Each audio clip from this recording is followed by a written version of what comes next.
Sudah, silakan Pak. Wis. Sip. Baik, selamat pagi teman-teman semua. Jadi seru banget apa namanya dari sekian banyak persiapan. Saya kira ini salah satu event yang sangat agile ya. Cuma berapa hari? Selamat berapa hari? Cuma 3-4 hari. Mulai hari Kamis Pak, inisiasinya. Kamis kita ngobrol, Minggu kejadian ya. Jadi ini salah satu contoh new normal nanti untuk ke depan, bahwa yang namanya desain sebuah meeting, desain sebuah training itu 3 hari langsung eksekusi itu ternyata mungkin. Ya, ternyata mungkin. Sebelum lanjut, saya mulai pada kesempatan ini mau bilang terima kasih banyak buat semua yang baca-baca posting saya gitu ya. Thank you for taking time to read my posting gitu ya. Jadi responnya itu membuat saya belajar banyak gitu ya. Jadi responnya bikin saya belajar banyak. Jadi saya makhluk pembelajar, dan terima kasih juga atas semua kritikannya, komen-komennya di DM. Dan terima kasih juga untuk sabar dengan posting saya yang kadang-kadang menyesatkan dan nggak dimengerti pada kesempatan yang pertama gitu ya.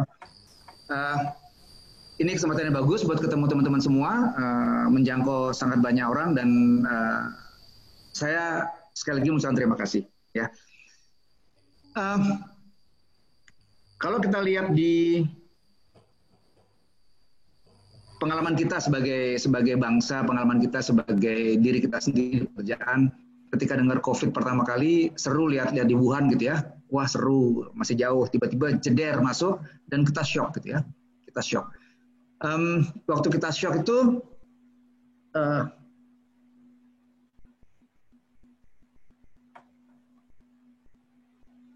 banyak sekali yang terjadi. Saya berikan gambar-gambar di belakang itu adalah kompilasi dari project project keluarga saya sebelum orang rame-rame sama ojol dikasih perhatian, kami melakukannya sekeluarga, dan di sana kita ngelihat ya, barisan pertama yang shocking dan gagap itu adalah kawan-kawan yang ada di jalan. Mereka kaum yang daya tahannya itu mungkin harian kalau nggak mingguan, ya, harian kalau nggak mingguan. Jadi saya menyaksikan lewat video karena saya di Bali, teman-teman, dan keluarga saya, istri saya ada di Bekasi. Ini proyek kita selama beberapa minggu, dan kita melihat betul apa yang disebut sebagai tangis lelaki gitu ya. Tangisnya lelaki, makhluk yang katanya gahar, makhluk yang katanya gagah perkasa, itu semuanya nyaris mengeluarkan tangisnya ketika mereka menerima bantuan. Jadi dari situ timbul pertanyaan, new normal mungkin akan menggilas gitu. Ya. New normal mungkin akan menggilas bagi mereka yang bingung dan cemas, ya, tanpa aksi yang bermindset jelas. Jadi ini 3 hal yang barangkali tipikal provokata gitu ya. Jadi new normal mungkin akan menggilas bagi mereka yang bingung dan cemas tanpa aksi bermindset jelas gitu ya. Karena pada akhirnya kita bicara mengenai survival. Agak negatif barangkali kalau ngomongin survival, tetapi kalau bicara lebih positif, kita bicara mengenai eksistensi sebetulnya ya. Descartes bilang cogito ergo sum, aku berpikir maka aku ada. Saya lebih suka aku bertindak maka aku ada gitu. Dan kalau kita eksis itu kita sedang tidak ngomongin hal-hal yang lain ya, nggak mau bikin impress. So I'm doing something good, then everybody in the world see me. It's not about that existence. Eksis ya cuma untuk cari bahwa aku mesti jalani hidup ini, nikmati hidup ini untuk jalan yang aku sukai, untuk jalan yang aku bikin happy dan bermanfaat. Jadi itu salah satu periode di mana shocking tadi, ada yang menjalani dengan broken, jatuh, ada yang bangkit, ada yang wait and see. Ya, nanti saya minta tolong ada polling dari Mas Slamet terhadap hal ini gitu ya. Ini shocking kita, dan pada akhirnya kita banyak bertanya kapan ini akan berakhir.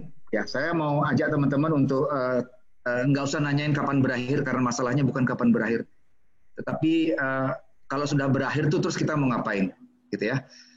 Kita akan mengalami yang kita sebut sebagai normalisasi kehidupan sosial, gitu ya. Normalisasi kehidupan sosial. Normal yang mana, gitu ya? Normal yang mana? Apakah setelah ini kita akan selalu pakai masker setiap hari, ya, atau enggak? Ya. Apakah tradisi-tradisi komunitas sejak zaman leluhur itu akan hilang? Yang namanya salim, yang namanya bersalaman, yang namanya berpelukan, ya. Dan apa yang menarik teman-teman, ya? Apa yang menarik? Jadi ada survei yang saya ambil dari iPrice ini bahwa selama masa COVID ini tren belanja orang bergeser. Jadi ada new normal yang baru. Ya. Sekarang kayaknya sanitizer sama masker itu jadi barang yang harus ada di tas gitu. Ya, dulu nggak kepikiran. Ya, dulu nggak kepikiran. Sekarang jadi barang wajib di tas. Ini new normal kehidupan sosial. Ya. Mudik dilarang. Wah, kita sedang mengalami mudik dilarang. Jadi kita silaturahmi lewat Zoom. Ya, ini kehidupan sosial yang baru. Akan timbul pertanyaan, nanti kalau kita ada pesta masih mau prasmanan nggak? Masih berani nggak makan prasmanan? Yang namanya kalau acara makan-makan bareng liwetan itu yang digelar pakai daun, terus nyomot rame-rame itu masih berani nggak? Gitu ya.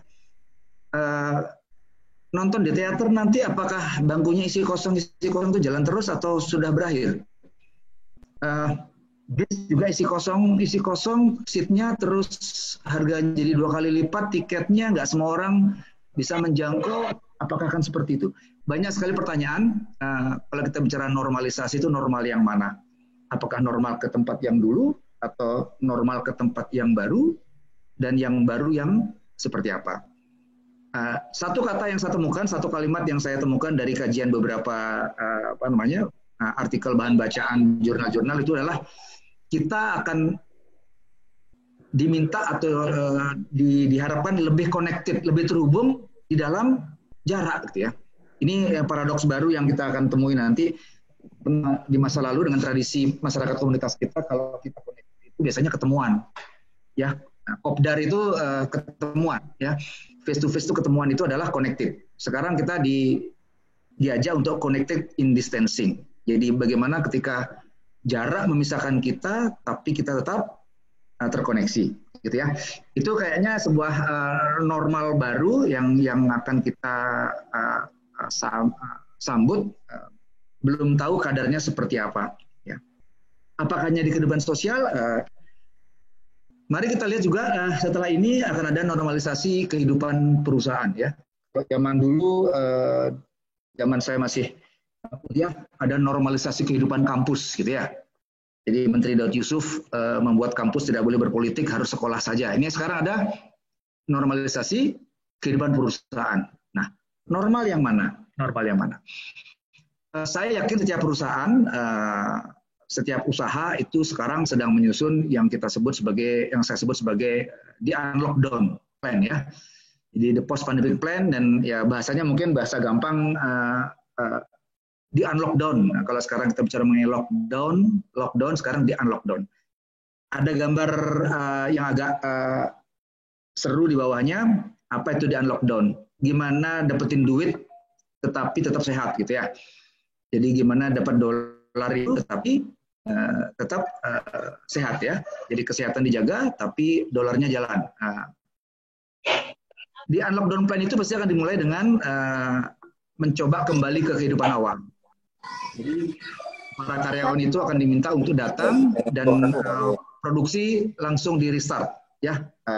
Hidupkan kembali mesin-mesin, hidupkan kembali dapur, hidupkan kembali gudang, ya, forklift dan sebagainya. Kalau sampai harus lockdown gara-gara sebab apapun, orang akan dipilah untuk pecah 3. Ya, tadi ada kawan yang mengatakan demi customer, aduh udah lelah banget, gitu ya. Nggak ketemu customer, kalau nggak face to face ngopi gitu nggak seru, ya. Nggak bisa ngopi virtual kan, gitu ya. Ada yang masih bisa from home, mungkin akan dilanjutkan from home. Ada yang mau kamu kan mesti ke tempat kerja, ya, berproduksi. entah itu di office, entah itu di pabrik, entah itu di pergudangan, entah itu di lapangan. Ya, jadi orang dipilah-pilah. Saya mau ngajak kita berhati-hati, teman-teman yang sedang bekerja dan yang punya anak buah juga, bahwa itu hanya sementara gitu. Itu hanya sementara, karena kalau restoran separuh mejanya dikasih tanda silang, artinya kan hanya separuh kapasitas yang boleh dipakai. Ya, kalau dia tidak melakukan bisnis modeling revisit gitu ya, atau operation revisit terhadap cara-caranya, maka produktivitas langsung merosot dan itu akan jadi persoalan besar. Ya, larinya ke ekonomi dengan multiplier efek yang besar kalau semuanya ke arah yang sama.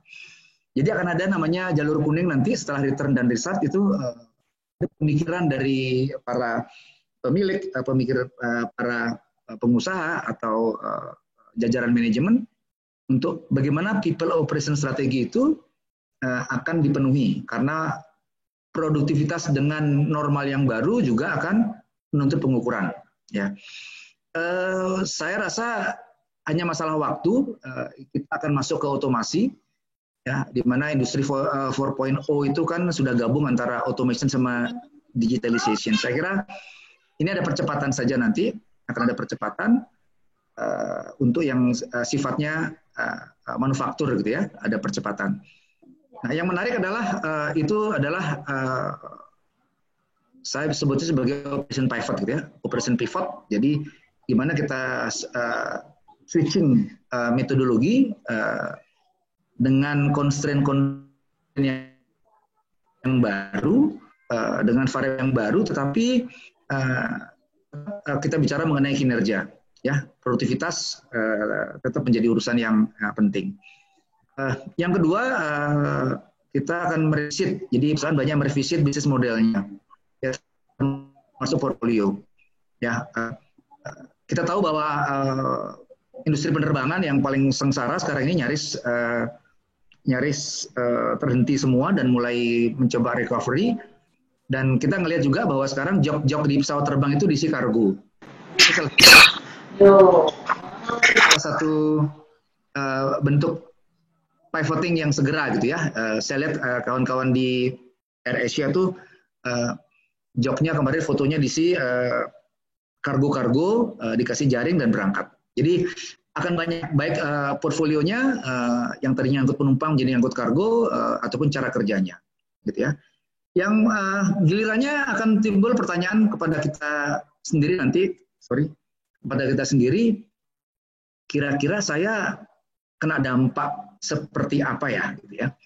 Itu menjadi pertanyaan yang mulai patut dipikirkan, karena banyak orang tinggal di rumah sekarang dengan tadi menambah capacity building, ya, pada belajar.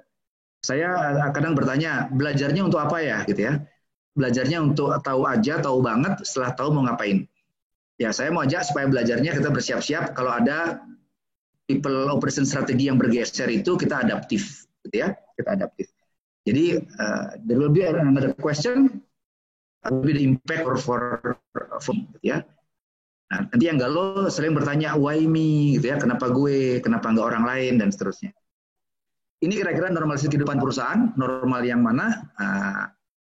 Masalah waktu akan menjawab bahwa ada gejala ke arah automation dan digitalization. Kita udah dikasih contoh tentang gardu jalan kan ya. Gardu jalan tol itu dalam waktu semalam sudah hilang semua tuh namanya pegawainya, diganti dengan mesin edisi. Jadi secepat itu ada yang tergila kalau siap-siap ya sebagai pekerja atau profesional. Ya.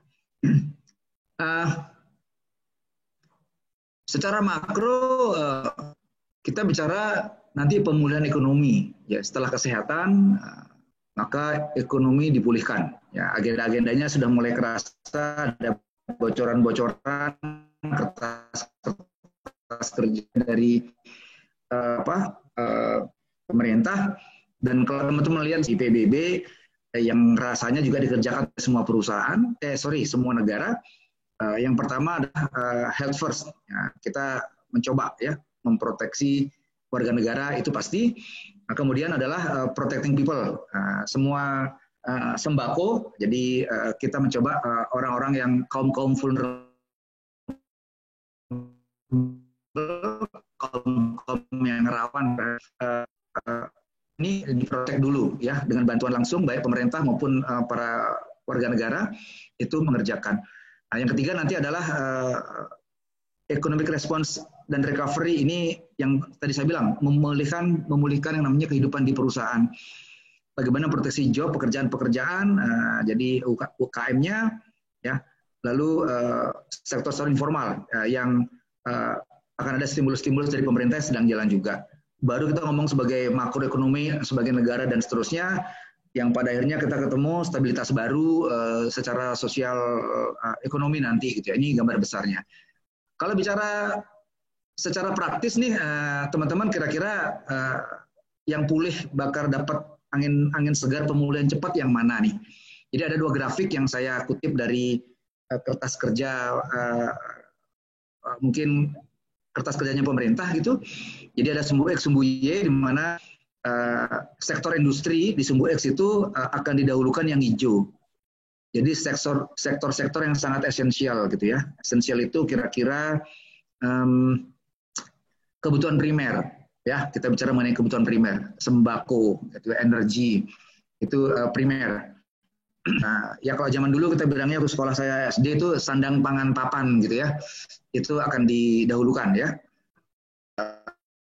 Itu sangat esensial, risiko rendah. Jadi yang risikonya terhadap kesehatan rendah. Nah, orang nggak banyak ngumpul, tidak ngimpor orang datang ke sini untuk kerjaan yang banyak, nggak terlalu banyak orang berkerumun seperti itu. Lalu yang kedua, yang kuning akan didahulukan sektor yang kurang esensial, ya mungkin sektor-sektor beberapa sektor yang menyangkut pariwisata dan hiburan, mungkin dianggap kurang esensial, tetapi risiko rendah. Yang risikonya rendah akan didahulukan, ya. Tapi yang masih berisiko tinggi dengan high travel, mungkin perjalanan luar negeri dari negara yang belum jelas recovery-nya akan dikurangi. Jadi ada semacam wave nanti yang mungkin mulai beberapa bulan ke depan, yang mana akan dipulihkan lebih cepat, lalu mana berangsur-angsur lebih lambat. Tidak hanya karena dari pemerintah, tetapi juga karena daya beli yang merosot, orang juga akan memilih untuk berhemat ya.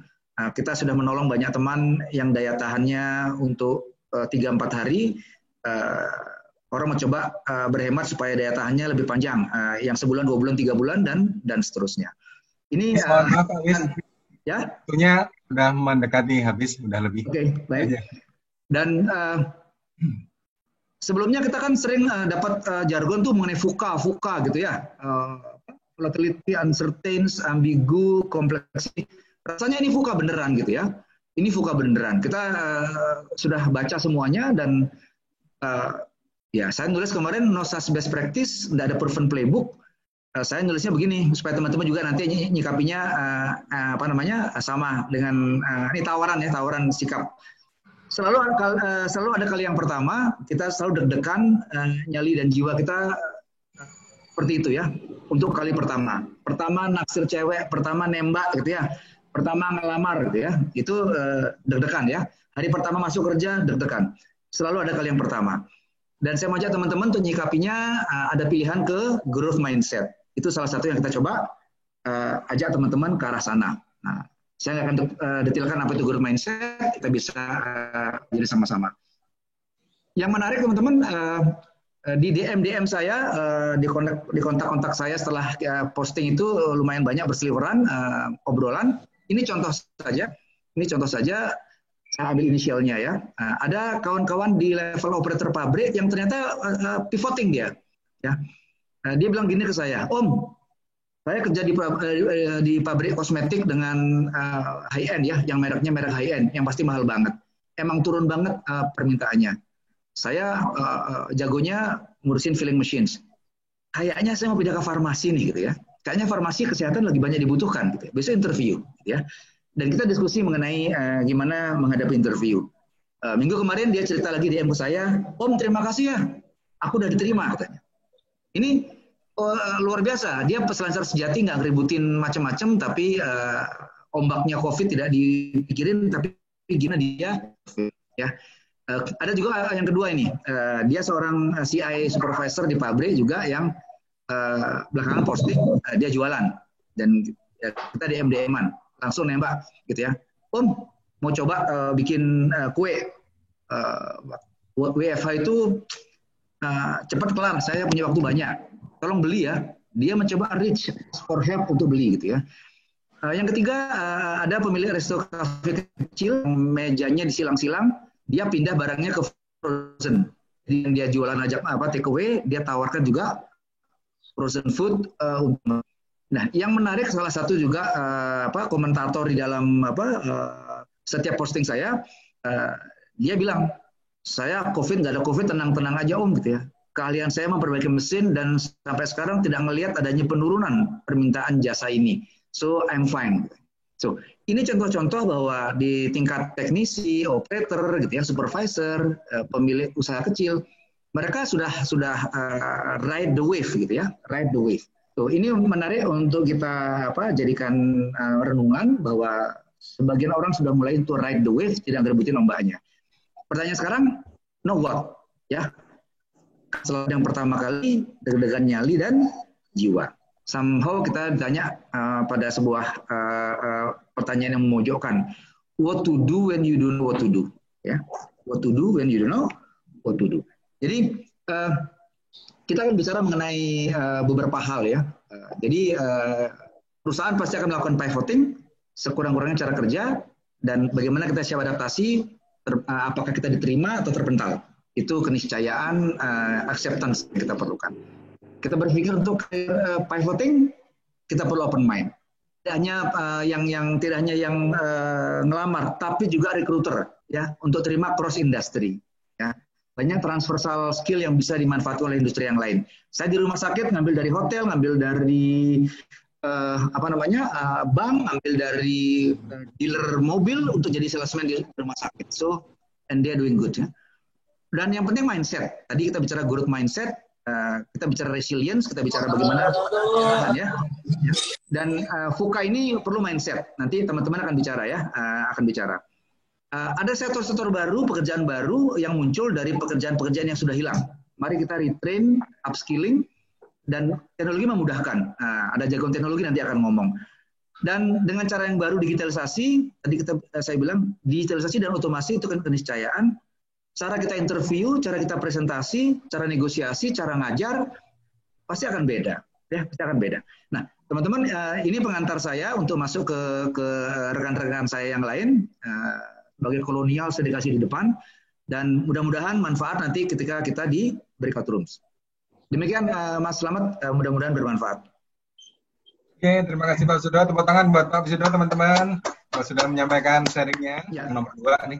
Di nomor 2 nih bergerak terus. Oke, sudah 55%. Oke, saya stop ya. Saya end pollingnya. Saya share resultnya. Resultnya seperti ini Pak Wis. Silakan komentar Pak sebentar aja.